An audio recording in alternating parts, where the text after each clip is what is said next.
জানিয়ে দিব এই মুহূর্তে আমাদের হাতে এসেছে বাংলাদেশের গুরুত্বপূর্ণ আপডেট সংবাদের শিরোনাম। শুরুতেই থাকছে হাদির সিটি স্ক্যানের সর্বশেষ তথ্য দিলেন চিকিৎসক। এবারে জানিয়ে দিব ওসমান হাদিকে গুলির ঘটনায় ঢাকা মেডিকেলে ছাত্রদলের বিক্ষোভ। আরও জানাবো ওসমান হাদিকে দেখতে ঢাকা মেডিকেলে মির্জা আব্বাস। এবারে জানিয়ে দিব ওসমান হাদিকে গুলি অশনি সংকেত বলছে আসিফ মাহমুদ। আরও জানাবো ওসমান হাদির উপর হামলার ঘটনায় তারেক রহমানের নিন্দা।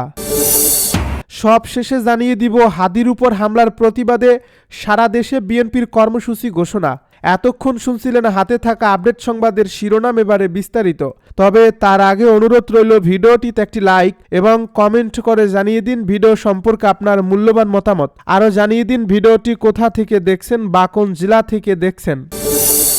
হাদির সিটি স্ক্যানের সর্বশেষ তথ্য দিলেন চিকিৎসক। ঢাকা মেডিকেল কলেজ হাসপাতালের জরুরি বিভাগের আবাসিক সার্জন ডাক্তার মোস্তাক আহমেদ বলেছেন, শরীফ ওসমান হাদিকে যখন জরুরি বিভাগে নিয়ে আসা হয় তার অবস্থা খুবই খারাপ ছিল। পরে হাদিকে সিপিআর দেওয়া হলে এখন একটু প্রেসার ভালো আছে। এরপরে মাথার সিটি স্ক্যান করলে কানের পাশে মাথার ভেতরে গুলি রয়েছে বলে দেখা যায়। তাকে নিউরো সার্জারি ওটিতে নেওয়া হয়েছে। শুক্রবার বিকালে গণমাধ্যমকে এসব তথ্য জানান তিনি। ডাক্তার মোস্তাক আহমেদ বলেন, হাদিকে জরুরি বিভাগে নিয়ে আসা হয়। তার অবস্থা খুবই আশঙ্কাজনক ছিল। পরে তাকে সিপিআর দেওয়া হয় এবং বর্তমানে প্রেসার কিছুটা স্থিতিশীল। তার মাথার ভেতরে গুলি রয়েছে এবং কানের আশেপাশে গুলি লেগেছে। তাকে নিউরো সার্জারি বিভাগের অপারেশন থিয়েটারে নেওয়া হয়েছে, যেখানে অস্ত্রোপচার চলছে। এর আগে শুক্রবার দুপুরে রাজধানীর বিজয়নগর কালবাট এলাকায় ইনকিলাব মঞ্চের মুখপাত্র শরীফ ওসমান হাদিকে গুলি করে আহত করেন অস্ত্রধারীরা। পরে ওসমান হাদিকে উদ্ধার করে বিকেল 2:45টায় ঢাকা মেডিকেল কলেজ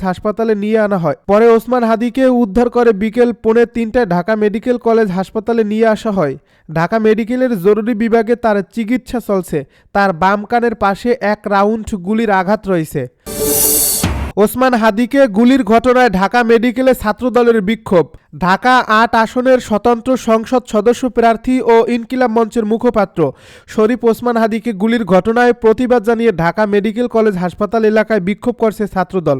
শুক্রবার বিকেল 5:30টার দিকে কেন্দ্রীয় শহীদ মিনার থেকে বিক্ষোভ মিছিল নিয়ে ঢাকা মেডিকেলে আসেন ছাত্রদলের নেতাকর্মীরা।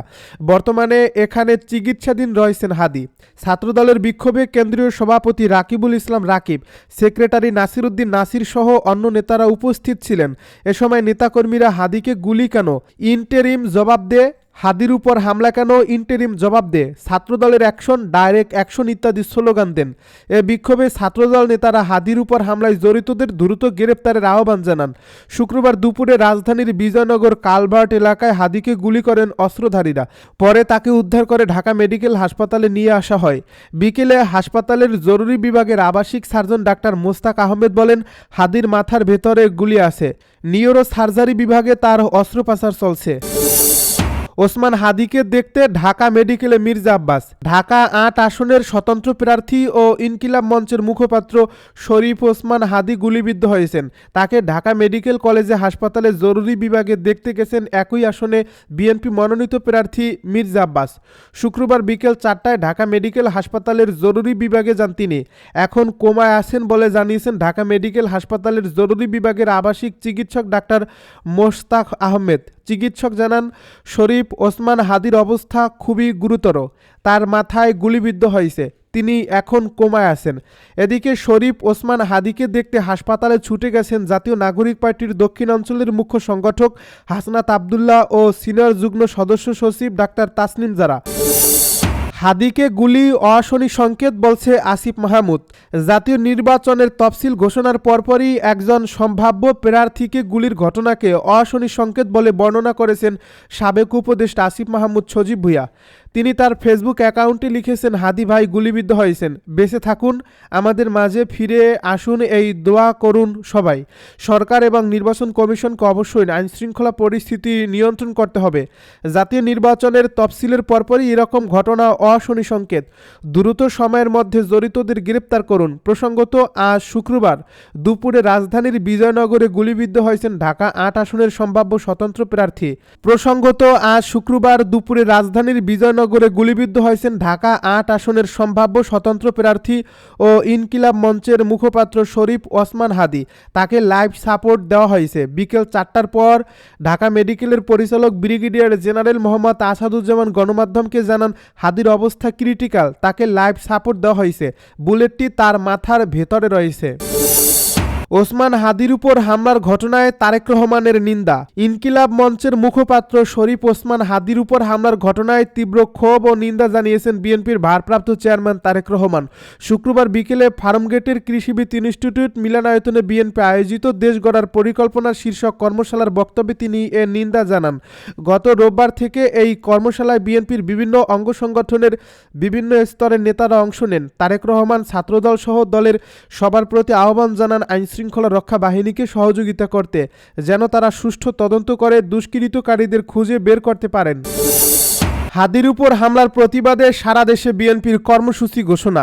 ইনকিলাব মঞ্চের মুখপাত্র ও আসন্ন নির্বাচনে ঢাকা ৮ আসনের স্বতন্ত্র প্রার্থী শরীফ ওসমান বিন হাদির উপর গুলিবর্ষণের প্রতিবাদে বিক্ষোভ কর্মসূচি ঘোষণা করছে বিএনপি। শুক্রবার বিকেলে কৃষিবিদ ইনস্টিটিউটে রাষ্ট্র গড়ার পরিকল্পনা শীর্ষক অনুষ্ঠানে দলের সিনিয়র যুগ্ম মহাসচিব রুহুল কবির রিজভী এই কর্মসূচি ঘোষণা করেন। রিজভী বলেন, দুষ্কৃতকারীরা ওসমান হাদিকে গুলিবিদ্ধ করছে, এটা পরিকল্পিত ষড়যন্ত্রেরই অংশ। আমরা অবিলম্বে হাদির গুলিবিদ্ধ ঘটনার তদন্ত করে দ্রুত দুষ্কৃতকারীদের গ্রেপ্তারের দাবি জানাচ্ছি। এই দাবিতে আগামীকাল শনিবার ঢাকা সহ সারা দেশে বিএনপি সহ সব অঙ্গ সংগঠন বিক্ষোভ কর্মসূচি পালন করবে। এদিকে ওসমান বিন হাদির উপর হামলাকারীদের দ্রুত আইনের আওতায় আনতে নির্দেশ দিয়েছেন প্রধান উপদেষ্টা প্রফেসর ডক্টর মুহাম্মদ ইউনূস। শুক্রবার প্রধান উপদেষ্টার প্রেস উইং থেকে এ তথ্য জানানো হয়। প্রেস উইং জানায়, রাজধানীর বিজয়নগর এলাকায় ইনকিলাব মঞ্চের মুখপাত্র ও ঢাকা ৮ আসনের সম্ভাব্য স্বতন্ত্র প্রার্থী শরীফ ওসমান বিন হাদি দুর্বৃত্তদের গুলিতে গুরুতর আহত হওয়ার ঘটনায় গভীর উদ্বেগ প্রকাশ করছেন অন্তর্বর্তীকালীন সরকারের প্রধান উপদেষ্টা প্রফেসর মুহাম্মদ ইউনূস। তিনি বলেন, নির্বাচনী পরিবেশে এমন সহিংস হামলা একেবারেই অগ্রহণযোগ্য এবং দেশের শান্তিপূর্ণ রাজনৈতিক অঙ্গনের জন্য এটি অত্যন্ত দুঃখজনক ঘটনা। আহত ওসমান হাদির সর্বোচ্চ চিকিৎসা নিশ্চিত করতে সংশ্লিষ্টদের প্রয়োজনীয় সব ব্যবস্থা গ্রহণের নির্দেশ দিয়েছেন প্রধান উপদেষ্টা। এছাড়া চিকিৎসা কার্যক্রম নিবিড়ভাবে তদারকি করার জন্য স্বাস্থ্য মন্ত্রণালয়কে প্রয়োজনীয় দিক নির্দেশনা প্রদান করছেন। একই সঙ্গে প্রধান উপদেষ্টা আইনশৃঙ্খলা রক্ষা বাহিনীকে দ্রুত ও ব্যাপক তদন্ত চালিয়ে হামলায় জড়িত সবাইকে শনাক্ত করে আইনের আওতায় আনার কঠোর নির্দেশ দিয়েছেন। তিনি ঘটনাস্থল থেকে আলামত সংগ্রহ, প্রত্যক্ষদর্শীর তথ্য গ্রহণ, সিসিটিভি ভিডিও ফুটেজ পর্যালোচনা এবং হামলার পেছনে কোনো সংগঠিত পরিকল্পনা থাকলে তা উন্মোচনের জন্য তাৎক্ষণিক পদক্ষেপ নিতে বলছেন। প্রধান উপদেষ্টা আরও বলেন, নির্বাচনকে বাধাগ্রস্ত করার উদ্দেশ্যে কোনো ধরনের সহিংসতা বরদাস্ত করা হবে না। জনগণের নিরাপত্তা এবং প্রার্থীদের অবাধ চলাচল নিশ্চিত করা আমাদের দায়িত্ব। দোষীরা যেই হোক আইনের আওতায় আনা হবে।